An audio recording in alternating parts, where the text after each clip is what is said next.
You're listening to the Bar Business Podcast, where every week your host, Chris Schneider, brings you information, strategies, and news on the bar industry, giving you the competitive edge you need to start working on your bar rather than in your bar.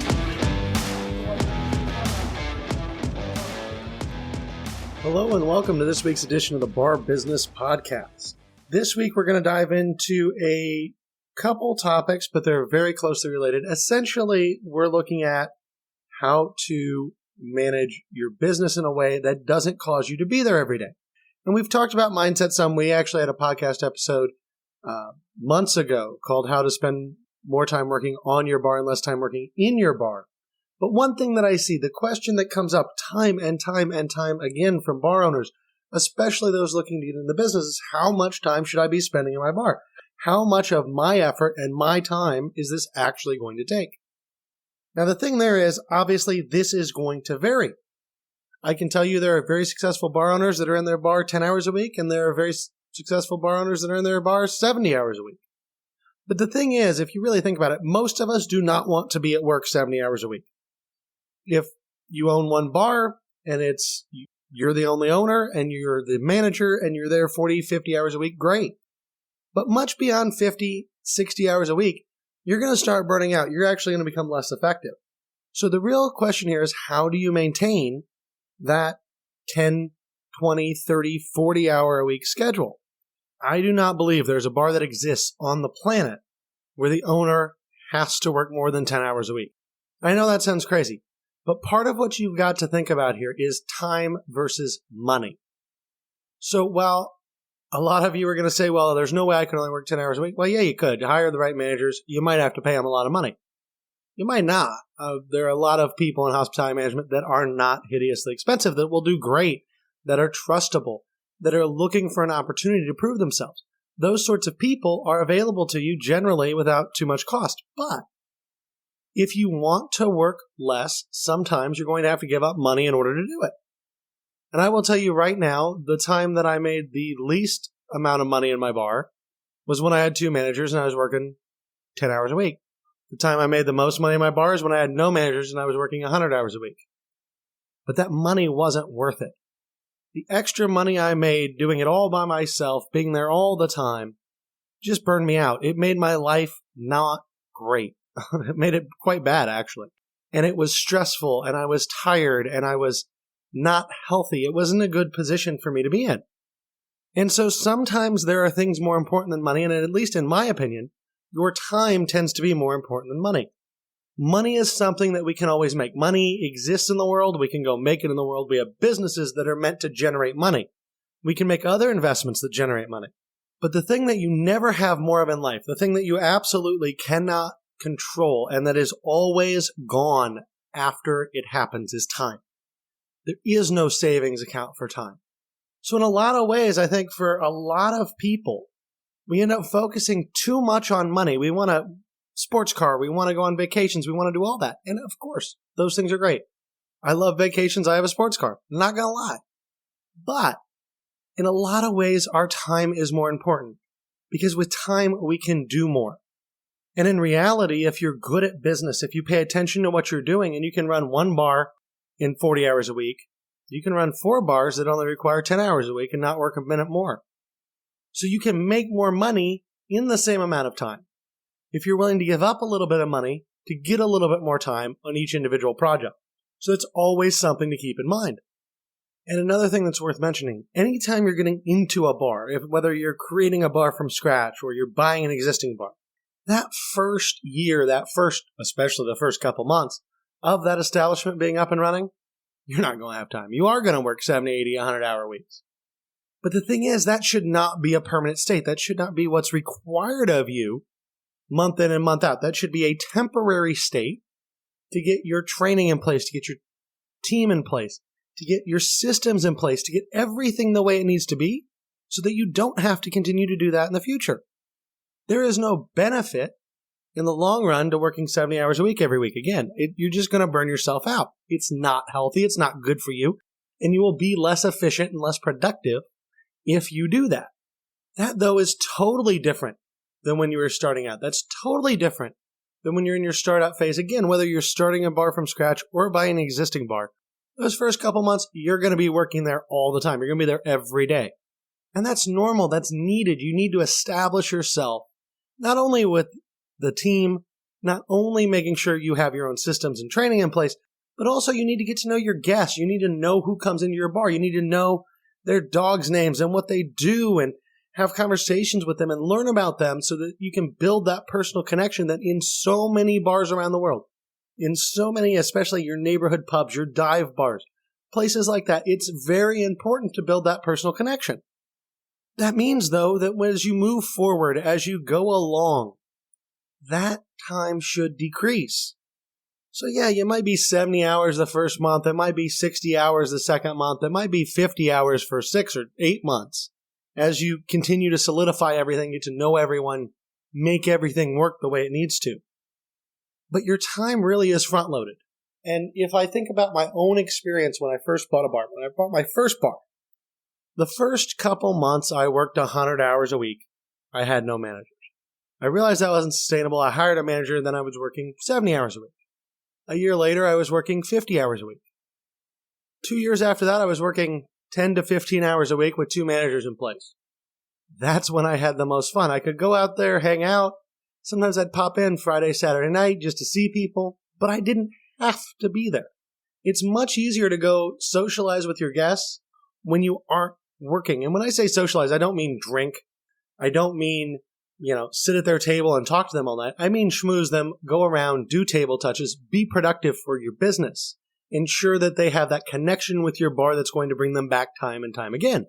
All this is to say, though, that you should start with a lot of time involved anytime you buy or open a bar. But as time goes on, your goal should be to decrease your time dramatically. Now, with that said, there are a couple traps that I see bar owners frequently fall into. And essentially, it comes down to 3 things. The first thing is the mindset of only I can do this. And thinking that you're the only person that can do something, I hate to say this, that's just dumb. One thing that I always think about, whether I'm an employer or an employee, is that every single person is replaceable. Maybe they won't have quite the same attitude. Maybe I won't get somebody with the exact same skills. Maybe their skills are better when I get that replacement. But there is not a person that cannot be replaced. And I know the job market's tight still, and I know it was tight during COVID, and that seems like more difficult than it did, say, especially 2011, 2012, when the economy was sucked and there were a lot of people available in the market. Bottom line is, you can replace someone that's bad. And that means that you can be replaced. So if you can be replaced, if you can replace yourself with a manager, the concept that only I can do X is totally false and wrong and ridiculous. The second trap I see people fall into in their mindset is, how am I supposed to trust someone? Well, the easy answer to that is, if you can't trust him, why the hell did you hire him? If you can't trust your manager, you should fire your manager. Now, chances are that you probably can trust people more than you do. I know I struggled with this. I think almost every business owner struggles with this, especially when it comes to things like people are counting my money every morning. They have thousands of dollars in my cash in their hands. How do I trust them not to run away? Well, the bottom line is you have to trust people. And so how are you supposed to trust someone? Well, you train them, you put the right things in place, and then you trust them to execute what you said. And of course, you double check them. Any system we build should have a redundancy that allows us to check that that system was properly executed. And so in doing that, you've created a situation where you can trust and verify everything that gets done. But you have to have trust. You have to have some faith. You have to be willing to let go a little bit. Otherwise, you become a slave to your bar and you never go on vacation again because you're the only person that can count money every morning. So unless you're closed a day a week, you can't even leave town. And that's not sustainable. That's not real. That's not a good situation to be in. The third trap that I see people fall into, and this one, honestly, I sympathize with a little bit more than the first two, is saying, what about my customers? People see me. I talk to people. People come to the bar just to see me. Okay, maybe. That is possible. More likely than not, though, the patrons are coming to your bar whether you're there or not. They really don't care if they see you. And when they do see you, it's great. It makes their experience better. You talk to them. You have a great time with them. But that doesn't mean they're there to see you. That doesn't mean they won't come in to see you. Acting like you drawing your customers is the same fallacy of saying, well, I can't fire my bartender because all my customers love him, and if I fire him, they'll never come in again. All right, I've fired plenty of bartenders over the years, and sometimes, guess what? Customers don't come in anymore because they really did like that bartender. They follow that bartender to the next bar. But more often than not, what happens?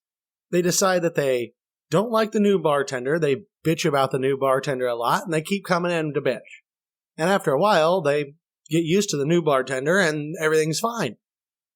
Because it's absolutely true, no individual person is really a draw for a bar. Bars are draws by atmosphere. Bars are draws by location. Bars are draws by what you offer. It's not about the individual person. And because it's not about the individual person, you don't matter. Just like that bartender doesn't matter. And again, maybe you lose a couple customers if you're not there as much. Maybe you'll lose a couple customers if you file a bartender. But it doesn't actually matter because that amount will be so inconsequential that the idea that you're not out there talking to your customers all the time is going to hurt your business is just a fallacy. Go in, talk to them. Absolutely, you need to schmooze your customers. Absolutely, you need to talk to them on a regular basis. Absolutely, you should be there at different times throughout the week in order to engage people. But that doesn't mean they're coming to see you, and that doesn't mean that if you're there 20 hours as opposed to 60, people aren't going to come in the door. That is just false, and that is your own ego telling you you're more important than you are. Hate to say it, but that's actually what it is. So how do we get to this point? How do we actually establish a position where we can decrease our hours, where we can work on working 20 hours a week instead of 70, where we can build this relationship with our team where they take care of things for us? Well, the first thing is, and I've talked about this a number of times already today, the first thing is trust. You have to be willing to look at the folks you hired, say, hey, I made good decisions. These seem like good people. I like them. And actually trust them. You have to be willing to let go of the reins a little bit. And you can do that incrementally. I talked about that a few weeks ago. You can incrementally step out, letting go of the reins, but you must do it. The second thing you need to do to make this transformation happen is you need to have systems. And like I've said earlier, the systems need to be verifiable. Trust, but verify. And your systems need to be tight. There needs to be a very specific way to do things. There need to be forms that get filled out. That's electronic or on paper. Doesn't really matter, but you need records of what happened. Not only do you need data to help manage your business, but you also need the information to make sure that everything is getting done the way it should be. And so those systems are absolutely 100% integral in making it so that you can step away, because you know when the systems are there and when the systems are followed, your presence adds nothing to the operation. Now, the third piece of being able to step away from your bar on a more regular basis is that you need training. Those systems that you've established, people have to be able to execute them flawlessly every time. And regardless if we're talking about making a drink or we're talking about cash handling in the morning or we're talking about how to handle HR cases, we can still follow that tell, show, do, review training framework that I like. And again, I like doing things that way because it hits on all the different types of learners. It's very accessible to people, and it is a way that people actually learn. So make sure your folks are trained, because if you have the systems and people are trained and you trust them, guess what? You don't have to go to work. Maybe you want to go to work. Maybe you do go to work, but you don't have to. And that is how you gain your life. That's how you get your quality of life in the bar business. That is how you manage in this business and stay in this business for 10, 20, 30 years. Because if you're one of those 70-hour-a-week guys, you got maybe 3-4 years out of you. If you're pulling 100-hour weeks, you got a couple years. That's it. You're going to burn out. And when you burn out, if you don't realize it and you don't get out of the business, if you don't sell your business to get out, guess what? You're just going to become ineffective. Things are not going to work right. Things are going to slip through the cracks because you're working too much. It sounds counterintuitive, but it's true. So the best thing you can do for yourself, the best thing you can do for your business is to establish those systems, do the training, trust your folks, and just roll with it to the point that you only work when you want to work. And of course, most of your work is on your business, not in your business, as we've talked about many, many times. Now, the other part of this is that for most bar owners, and I know this happened to me a lot, one of the worst parts of being a bar owner is that you own a phone. And why that's one of the worst parts is that most bars, it depends on where you are. Like I'm in Indiana, so we closed at 3 a.m. that frequently meant that my closers weren't out of the bar until 4:30, 5 o'clock. Sometimes they were slow, but in Indiana, last call's at 3. All drinks have to be off at 3:30. So you're at least 4, just kind of getting most of the way there. By the time you get side work done, you're always 4:30. And if you're kind of hanging out and dragging your feet a little bit, it's easily 5, especially on a night that's been very busy. So it's 5 in the morning and they're leaving. Guys that come in to clean and do the morning prep and stuff came in at 7. So essentially, I had employees in my business 22 hours a day, every day. And that meant that there was a lot of time when that phone was the scariest thing to me because the phone could ring at any time of day. My phone sometimes went off at 5 in the morning, 6 in the morning, 7 in the morning, 4 in the morning, 3 in the morning. Pretty much any time that exists on a clock. Over 7 years, 8 years of owning multiple bars, I got a phone call. Part of making sure that you're not spending too much time in your business and you can work on your business, part of making sure that you have time and freedom away from your business and that you don't burn yourself out working in your business is to eliminate crises. And of course, we can't eliminate all crises, right? By definition, a crisis is something unexpected and terrible. So because it's unexpected, we can't always eliminate it. But I will tell you right now, there are 2 major things that were the generation of most of my phone calls. And that's the thing. So if we eliminate 2 potential problems, most of the phone calls, at least in my case, stopped. And I think this is true for most bars and restaurants. The first one is maintenance. A cooler broke, the walk-in's leaking, there's a puddle of water somewhere. Hell, once I had the roof caved in. Not the actual roof, it was the drop ceiling. There was the landlord had done some work on the air conditioners and it wasn't draining properly and it caused a huge water backup and I had about 400 gallons of water fall through the drop ceiling straight onto one of my pool tables. Or 2 of my pool tables, actually. It wasn't good. Now, nothing I could do in my bar will prevent the fact that water came through the ceiling. But what you can prevent, the crises of maintenance you can prevent are this cooler's broken. The walk-in isn't holding temp. The hood isn't working. Things like that. You can actually do a lot to prevent them from breaking. Now, they're always going to break sometimes. You cannot entirely avoid your technology breaking, right? Because refrigeration, HVAC, all of that is essentially technology. And as we all know, technology breaks a lot, especially nowadays when you have microchips and everything. There's complex systems in everything. It's very easy for things to break at any time. Most equipment is much less likely to break if you properly maintain it. So that means that you need to schedule maintenance on every piece of equipment you have. And maybe not every piece, but I always had my refrigeration units, whether that's the walk-in, the coolers, the ice machine, all of those units, I had maintenance every quarter. I had the hood system maintenance every quarter. They did the HVAC. They also would check the hood belts and the hood fan. And then also I would have the gas appliances maintenance every year. So I had these complex maintenance schedules where I had all this different stuff laid out. And that allowed me to have less crises. It doesn't prevent all of them. But if something as simple as blowing out the compressor with some CO2 on a refrigeration unit, which we did actually every 2 weeks on all our refrigeration unit, if something that simple prevents that temperature from sneaking up a little bit, pushing that refrigerator in the temperature danger zone or otherwise causing a crisis, then that's one less phone call. That's one less thing you have to respond to. And one more night where your phone doesn't ring and you are okay. You're left alone. You can live your life. So frankly, the easiest, the simplest way to eliminate some of the crisis phone calls, actually a lot of the crisis phone calls that happen in bars and restaurants, that happen to hospitality owners, is to make sure that everything is up on its maintenance, that you do have everything serviced, you're taking care of everything is running as perfectly as it can be, so that you avoid simple issues that turn into crises that cause you to wake up in the middle of the night with a phone call. The second thing that you can do to eliminate crises, and this we're going to spend a lot more time on because this is a lot bigger, but it's customer service. I don't know about you guys, but I will admit I have a guilty pleasure, and that is watching Karen videos on the internet, right? Videos of people just going absolutely batshit because they didn't get what they wanted. And the majority of those Karen videos, most of them that exist on the internet, are in bars, are in restaurants, are dealing with those sorts of situations. And if you have a real customer crisis, you're going to get a phone call.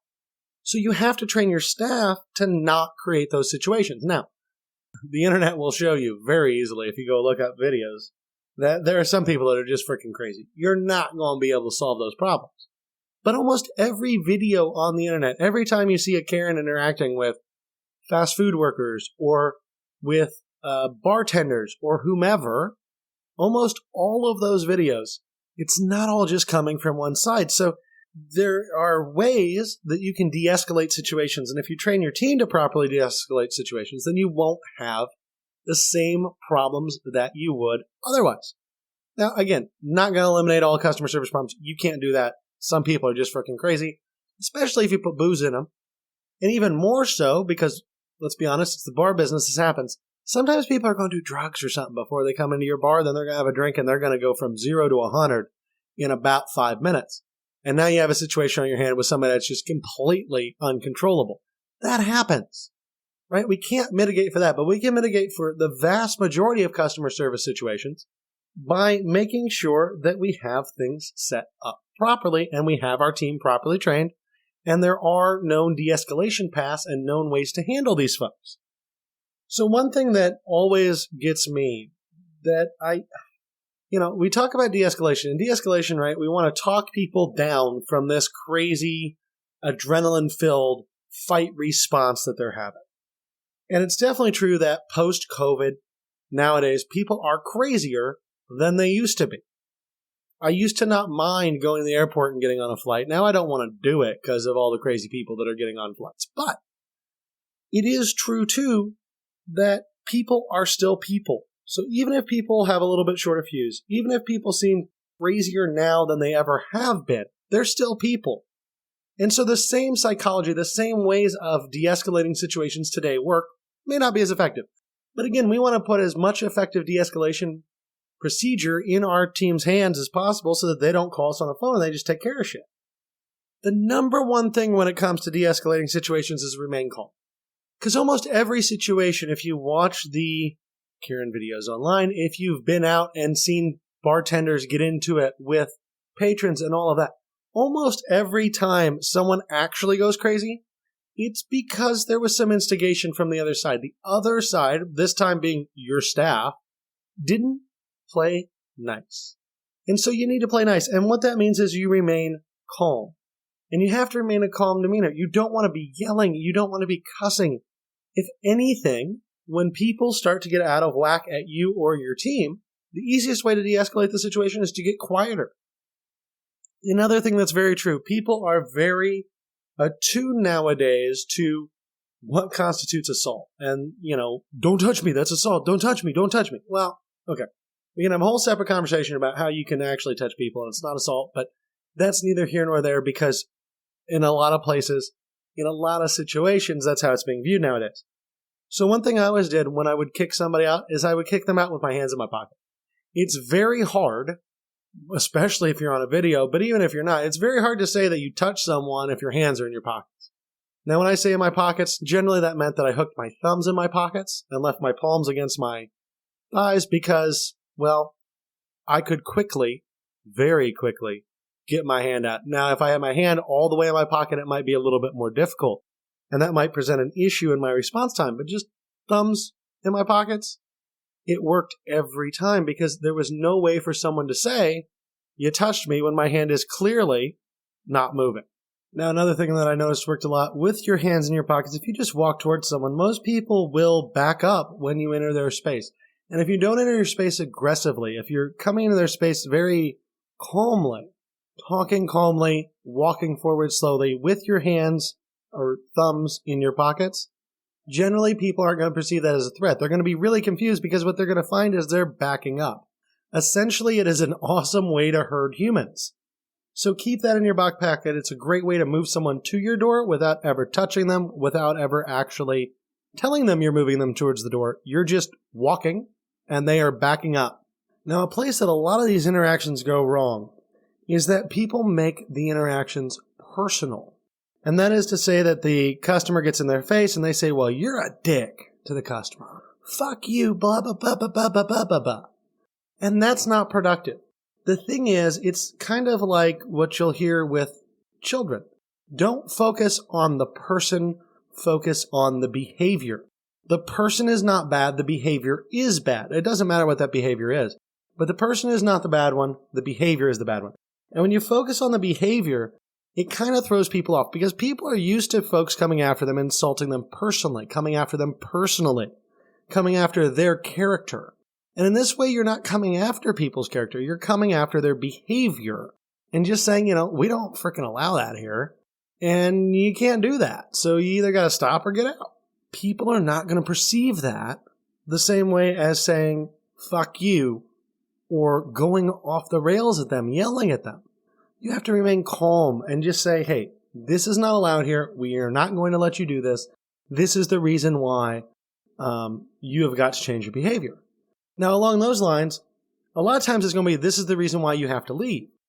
And you should never be afraid to kick someone out. I've kicked a lot of people out of my bars. And frankly, I would tell all my clients, kick people out of your bars anytime you want. Because it's not a bad thing to do. When someone's disrupting the atmosphere for your other customers, they got to go. They got to go now. And it's not like they should get 3 chances, 4 chances, 5 chances. No, you don't have to bar them permanently. I cannot tell you how many times I would look at somebody and go, look, dude, you're done for tonight. Like, you got to go right now. Come back tomorrow. We'll hang out. No big deal. But tonight you're going home and I'm done. So you can kick people out for a night. You don't have to always permanently bar people, but never be afraid to kick people out. You will have people that when you kick them out will yell and scream and tell you how terrible you are and what a bad person you are and all of that. Most of them come back the next day and apologize as long as you kept the focus on their behavior and remained calm while you were kicking them out. If you get personal, yeah, they might go a little off the rails. But if you focus on behavior again and keep calm, normally you're fine. If you lose business because someone in your business was being an asshole and you kick them out, oh well, they didn't come back. They're not the good customer anyway. They're not helping the environment for your other customers. That's the bottom line here.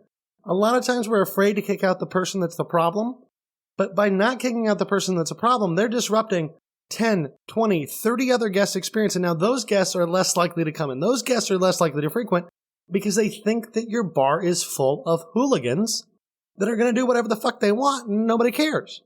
So kick that person out. It sets a great example to everyone else there. It solidifies the fact that you care about the rest of your customer's experience. And again, kicking somebody out for the night doesn't mean they can never come back in. Now, of course, there are times you're going to want to permanently bar somebody. I've done that plenty of times too. But that's few and far between compared to the number of times people just needed to be done for the night. And when they were regulars, I would walk them out myself and say, look, man, look, you got this happened, somebody got in a fight with you, you started hitting on them, I know it wasn't your fault, but you're done for tonight. Come back tomorrow. And people don't respond poorly to that. Some will. Some people you're never going to win with, but the vast majority of people are going to be fine if you kick them out for a night. And again, they may cuss, they may yell, they may scream, they might tell you you're the worst person ever. They'll be back 9 times out of 10. As a matter of fact, I think I've told this story before, but I switched karaoke companies at one point. I had a regular who was a great guy. And between that and he got involved in a little altercation and I kicked him out for the night. And he was just cussing and screaming and yelling at me out on the sidewalk, just going off on me. And he did that for about 20 minutes, to be real honest. And he was pissed. And he said he would never come back again. Well, about a week later, he was back. And he was then in every day. And about a year after that, he started working for me as one of my managers. So it's not like when someone that's drunk, when someone that's out of line tells you, well, this is, I'm never coming back in here. Fuck you. You're an asshole. Blah, blah, blah. It's not like they actually mean it. Because A, they probably won't remember it. B, most people are embarrassed by that when they wake up in the morning. And C, even if they do remember it and they're not embarrassed by it and they think they were right, people tend to get over it. So never be afraid to kick somebody out. But the bottom line here on anything when it comes to customer service, obviously you have to train your team on all this. These are things that everyone that works for you should know. But the bottom line is, and again, I like the Karen videos online. That's where I see a lot of this because there are a lot more people that overreact in situations than I ever did, than my team ever did, because I trained them just how I said to not do those things. But when you overreact, you create more issues. When your team overreacts, your phone is going to ring in the middle of the night because they pissed somebody off because something really bad just happened. So never overreact. Always remain calm. Teach your team to do that. Teach people how to de-escalate situations successfully. Teach your team how to work with difficult customers in trying to get a good result for everyone. And your phone will ring less at night. And that's what this is all about, right? We don't want our phones to ring at the middle of the night. We don't want to work more than 40, 50 hours a week, ideally, and maybe even less than that if that's what you decide you want to do because you have multiple businesses or you want to work on a different project or you just want to hang out with your family because it's summer. That's what this is all about, actually. Once I said it, I realized that it's all about hanging out with your family because it's summer.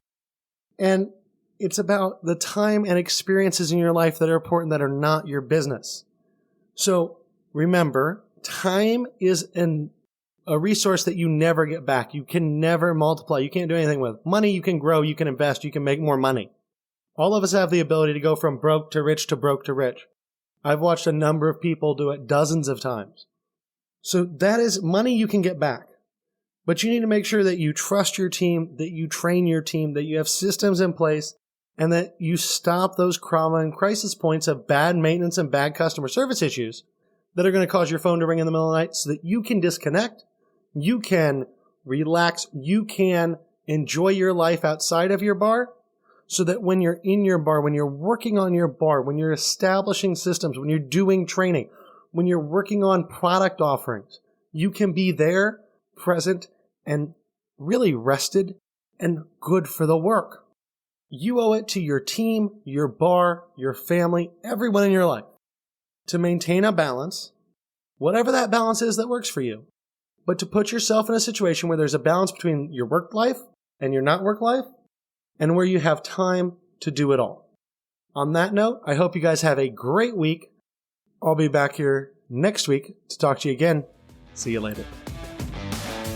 Thanks for listening to the Bar Business Podcast. Make sure to subscribe so you don't miss any future episodes. Check out our website at barbusinesspodcast.com and join our Bar Business Nation Facebook group for more strategies and tips.